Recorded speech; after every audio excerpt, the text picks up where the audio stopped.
Hey everyone, welcome back to my channel. If you're new here, my name is Joel. I'm now a nurse graduate from Imperial Valley College and currently working in the ER as an RN. Now for today's video, it's going to be the misconceptions I found after graduating from nursing school. Now these are only two things because I don't really want to go through a whole list about them. But these are the two main ones that really stuck out with me when I was in nursing school. And when I graduated, I was like, well, it's really not like that. So the two main ones. The first one is that nursing school will prepare you to be a nurse. That is so false. Because at least in fundamentals you learn these are the fundamentals of nursing, and then you have 15 weeks of just pure intensity, and you really figure out the fundamentals. Even though it's called fundamentals, a lot of them are not really your fundamentals. There's things that you can skip or things that you don't really have to learn as well. I really think the fundamentals would be more towards the med surg portion in pharmacology. I really think those are the more of the fundamentals than actually the fundamentals class itself. I do understand the skills portion and everything, but again, I really think the med surg, knowing at least the basic things that you will look in patients with heart failure, things that you will see with dialysis, with respiratory, certain labs, certain results. Those are really the things that you will see that will make more sense. It will be more your fundamentals, because then you're gonna kind of know where the pathway of the treatment plan is going to be at, rather than actually the fundamentals class itself. But yeah, nursing school prepares you to be a nurse. That is no, that's not true at all. You're gonna see once you graduate from nursing school, if you don't have a really high ego, you're gonna feel like you really don't know anything at all. And then once you're in preceptorship, which is pretty much your orientation period, that's when you actually learn how to become a nurse and how to treat your patients, depending on the unit that you're in. So I was only in the ER because that's where I started straight off. So my preceptors, they really taught me different areas of the ER. So it could be hallways, and then beds, and then the critical beds, and then waiting rooms. So they teach you different things about each one, and how they chart, how they organize themselves and everything. And you can learn from that. That's where you really learn how to be a nurse, and you use some of the knowledge from nursing school, the one that you still remember, plus the new knowledge that they're telling you there, because it's a specialty area. Then that's gonna mold you into becoming a nurse. At least in the hospital that I work at, they are all very open to helping you. They're very open to teaching. As long as you want to learn, they're gonna help you, and that's why the ER, in my own personal scenario, because that's where I've been. That's where the most growth can occur as a student.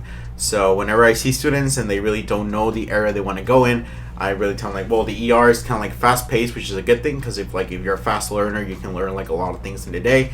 You do a lot of skills here, IVs, Foleys, that. Those are almost given.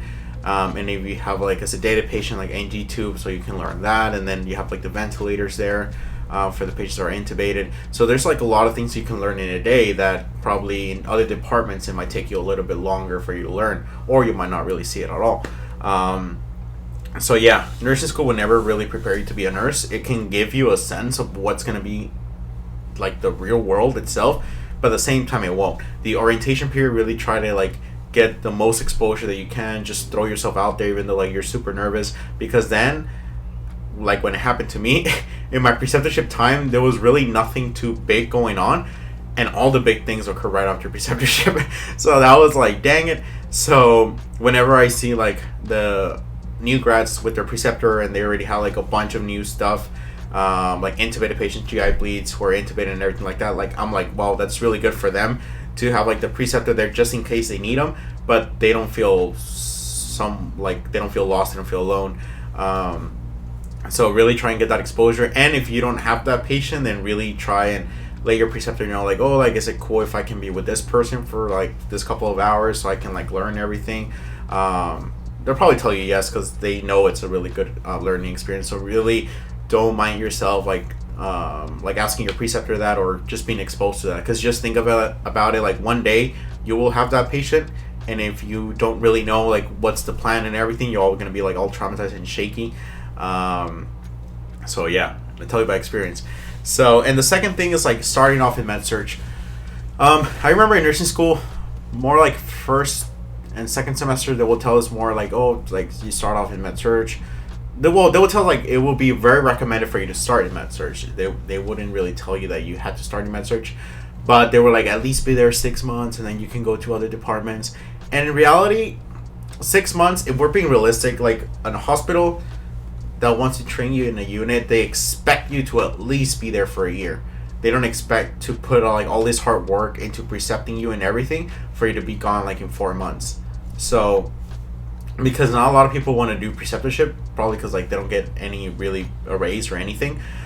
So they're doing it out of the kindness of their heart. So it's like, why am I going to be wasting all these tools and resources if this person's going to be gone like in 3 months? So at least they expect you to be there like a year.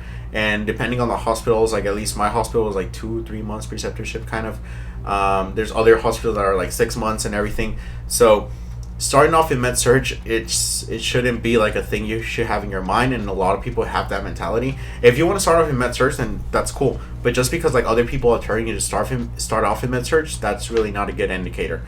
Why? Because in the orientation period, that's how they're going to be molding you and teaching you all these things about that specialty area. So whether you're in med surg or you're in the ER or ICU, they're going to teach you a lot of different things, and it doesn't really matter for me where you need to start, but I just ask you like specifically like where do you want to be, like where do you see yourself in 2 years in a unit in the hospital. So if you tell me ER or ICU, then I would prefer for you to start there, because like 6 months or a year, it's really not going to prepare you as much for what you're going to be seeing actually in the ICU and the ER. It might help you, yes, because even if it's like the same hospital, you kind of like know the charting system. But at least in my hospital, like med surg and ICU and ER have two different charting systems. So if you just know one by heart, then like, well, in our ER you're going to use this other charting system, which is simpler, unarguably. But you're learning everything like brand new, so it doesn't really matter if you're a new grad or if you're being a nurse there for a while. Like everything's going to be new as well. Yeah, you might have like foundation of stuff, but like it doesn't really matter, because the foundation you're going to learn in the ER way faster. And you have like a lot of nurses there that can help you. You have the doctors there and the physician assistants there, so everybody's there instead of like you having to call in every single time. In like in the ER, or, I mean in the med surg or ICU, like the doctors in the ER are like literally like right there. So, and they come into the room and everything, and they only have like certain patients, so they come and see your patients more often. You can ask them the questions there, or you can go to them because they're like literally right there and ask them, and you'll learn everything. Because at least I know like from friends' experiences, that like they really don't want to call the doctor for like stupid questions, because it's like you're calling them, and if you're night shift, then you're going to be waking them up, so you wouldn't call them at all. But in the ER, like the doctors is always there. Day shift, night shift, they're always literally right there. So at least I have found out that the ER, it's a really good place to start. However, arguably, I would say like the best place to start really would be ICU.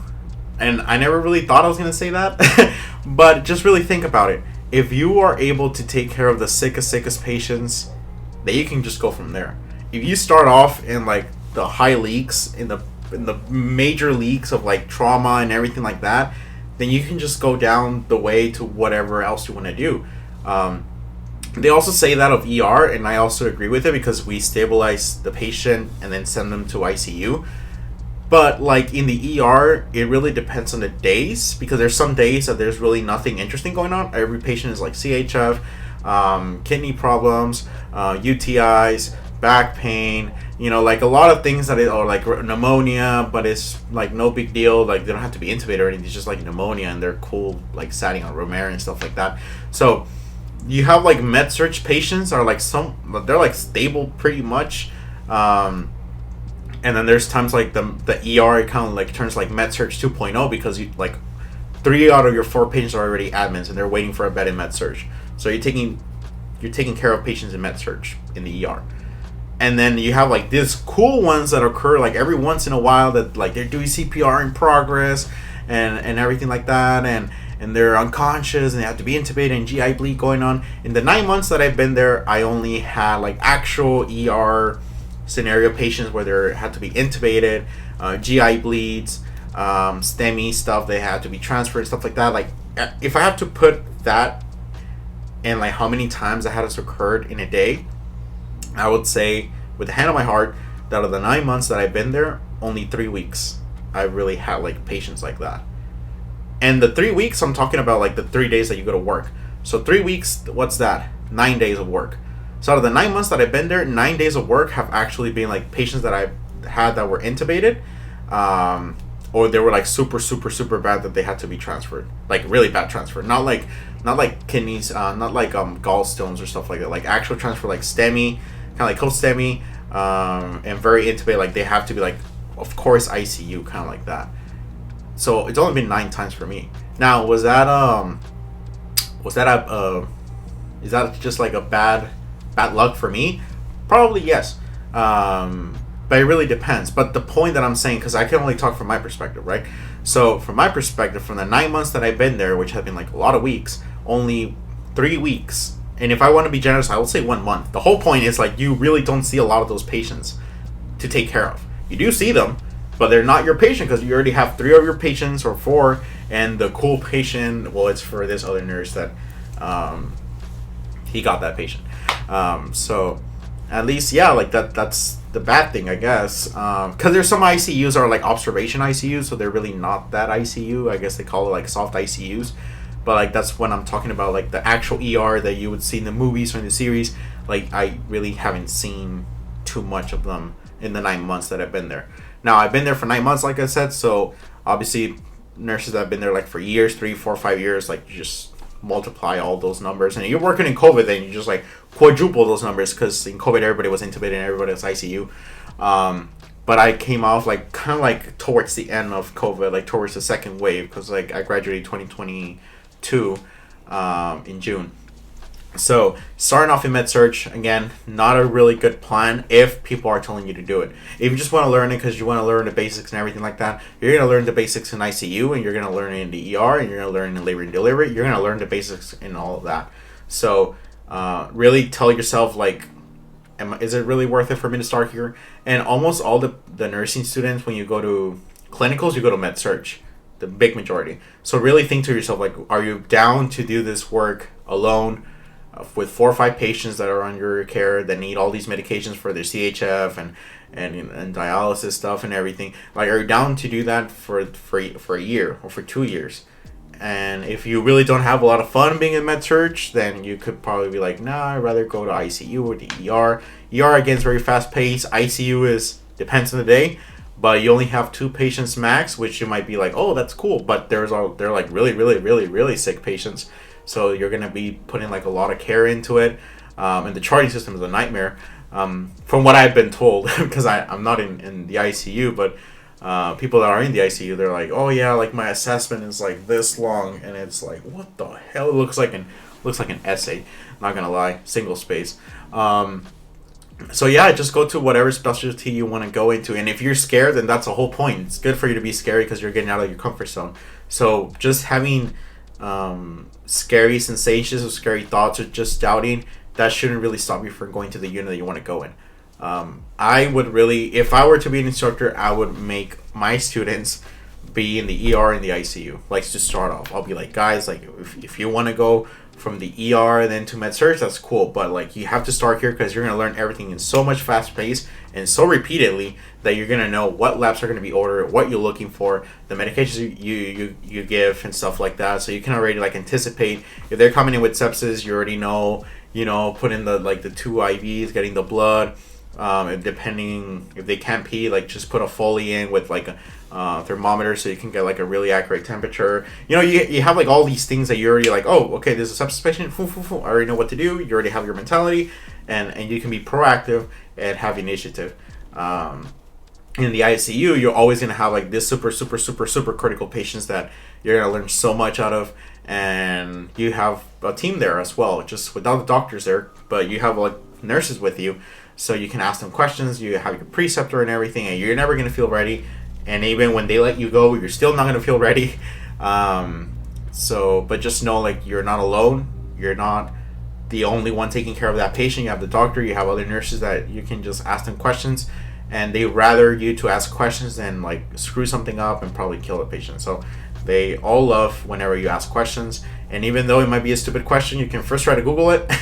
And if you don't find the answers on Google, then whoever is like your closest friend there in the unit, just ask them that, and and you'll be surprised that they'll be so generous and so, like, I guess, like, comfortable with you asking them questions. So yeah, that's pretty much it. So those are like the big misconceptions I found after graduating from nursing school.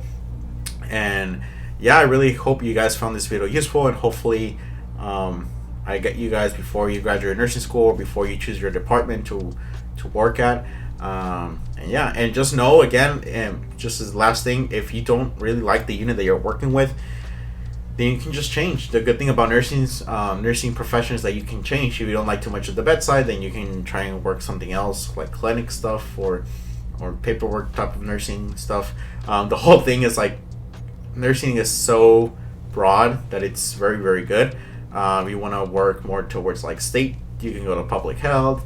You can work at prisons, you can work at corrections, you can work, you'll be so surprised of how many branches you can go into, and that they always need nurses. So that's a really good thing. So don't think like once you're in the unit you're gonna stay there forever, or you're gonna be there for at least 2 years. You just have it in your mind that you're probably gonna be there for a year. But again, if you don't want to, if you want to leave like in 8 months, so you can do so. Nobody can force you to be there unless you had to sign a contract. But that's why you don't sign contracts for them to tell you have to be here for a year or 3 years, because you don't know what's gonna happen the next couple of months. So yeah, if you guys found this video useful, just drop a like and follow me on Instagram if you haven't done so. Just like for any update that you guys want to do or check out with me or anything, you just want to look like what I'm doing in my life. And yeah, that's pretty much it. So you guys stood here until the end of this video. Thank you so much guys for watching, and I'll see you guys in the next video. Bye bye.